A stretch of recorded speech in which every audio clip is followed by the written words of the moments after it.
Do you want to lose weight, and have you heard about intuitive eating and thinking, will it work for me? Well, in today's video I'm going to be talking about what intuitive eating is, and actually if you want to lose weight, how it might not work for you. Hi, I'm Vanessa McLennan, and I talk about all things weight loss, emotions behind eating, eating habits. I'm a clinical hypnotherapist, and I help you to lose weight by getting to the root cause of your eating habits so that you can step away from the diet cycle and lose the weight for good.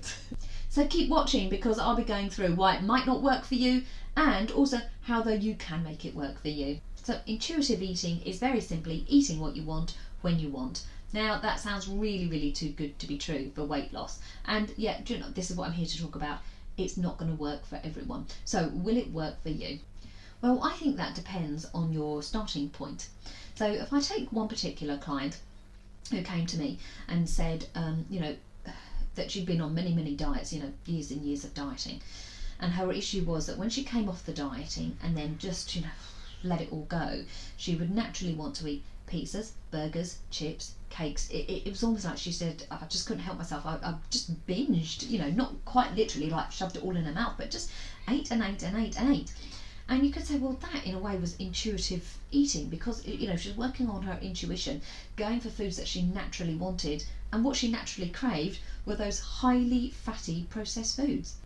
So if I'd said to somebody like that client and said, right, just start, intuitively eating, it's like, well, that really is not going to work for her. So it's not going to work for her for many reasons, because the first one is she's naturally craving those highly processed foods. She's been used to eating these foods for such a long time that they've hijacked her brain into naturally wanting all those doses of high sugar, fat and salt in that combination. And so it's taken over her brain, and that's what she naturally craves, that she naturally wants. So no, when you say intuitively eating, she's naturally going to go to those foods that aren't very good for her and are helping her put on weight. Second way, that way of eating for her, deprivation and then binge eating was the norm. So to intuitively eat, it was like, well, that's what she's doing already. So to come away from that norm, come away from what it is that we know, our unconscious really has to be in a lot of pain, or it has to have a big draw towards it. And that's what you're looking to replace, the motivations for coming away from that way of eating. The third reason is she's emotionally eating. So she's eating, when she's tired, when she's sad, when she's upset, when someone's peed her off. And the fourth reason is that she has not learnt the difference yet in her own body between emotional hunger and also physical hunger, and the two are very different.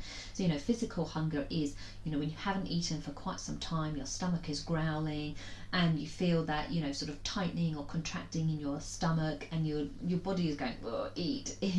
But when you're emotionally eating, you don't feel any of that. What you feel is someone has annoyed you, someone has upset you, or you feel in that way, or you perhaps don't even feel that emotion. You are just constantly eating to bury those emotions down.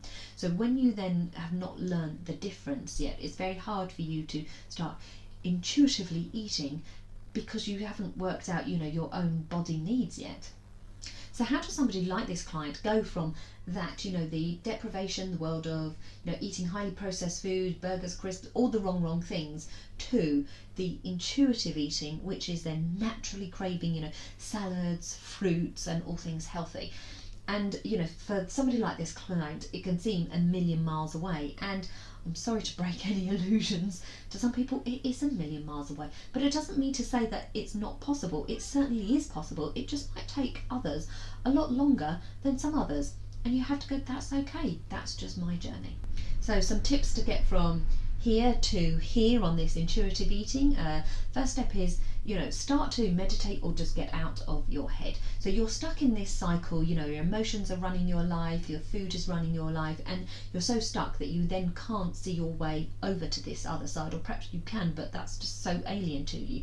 So you need to sort of have a way of stepping out and being able to give yourself a different perspective. Give yourself that space in your head, some time out, so that you can start to sit, to be yourself, and to just start to allow and start to feel those emotions. And we're doing it so slowly that nothing is going to be uncontrollable.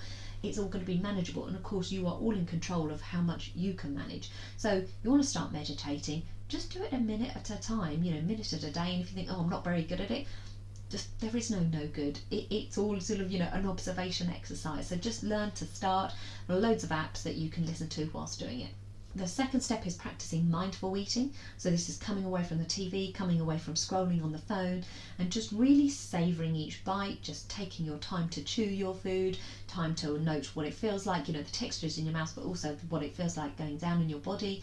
And some people say to me they get really bored when they're doing that. Well, it's like, learning to sit with that boredom and start to enjoy the food, because then you've got to think, why is it that you're bored doing that? And that's just, again, another coming from a place of curiosity to yourself to go, wonder why I do this.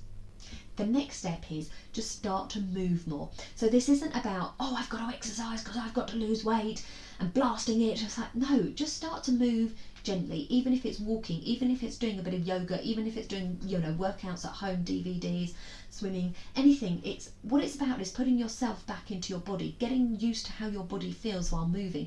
What do you like? What don't you like? What's good about your body? You know, what isn't it? And it's all just about being present and mindful in your body. So the next step along is talk positively to yourself. You know, our brains are like sponges and they soak up everything that we hear. And also the unconscious part of our brain, it just doesn't question, it doesn't challenge it.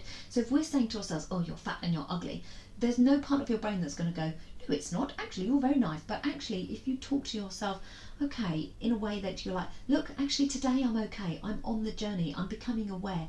Just, you know, gently talking to yourself positively, perhaps how you would like a friend to talk to you, then that's what your brain is going to soak up, and it's going to be a lot easier journey. So to get to a place where you are naturally craving, you know, healthy salads, fruit, and, you know, you're moving because you love it and you're like high on life in this vibrant place, can take a lot of, you know, unraveling and unprogramming. There might have been many years from childhood even where we have eaten this way, and also, you know, eating lots of chemically processed food has going to have been hijacking our brains for years. So we've got to undo all of that. And this is where working with somebody really, really helps you, because they help you to manage those emotions that come up. They help you to hold you accountable, but also in that loving, supportive place, so that when you want to go back on yourself or go down on yourself, they sort of remind you of all the positive and all the good things and why you are on this journey and what the end result will look like for you. So what did you think about the tips to get from here to here? Are there any that you could pick up and you could try? And let me know, comment below. And if you like this video, please give it a thumbs up. Subscribe, I bring a video out every single Thursday. And thank you, and I'll see you next week.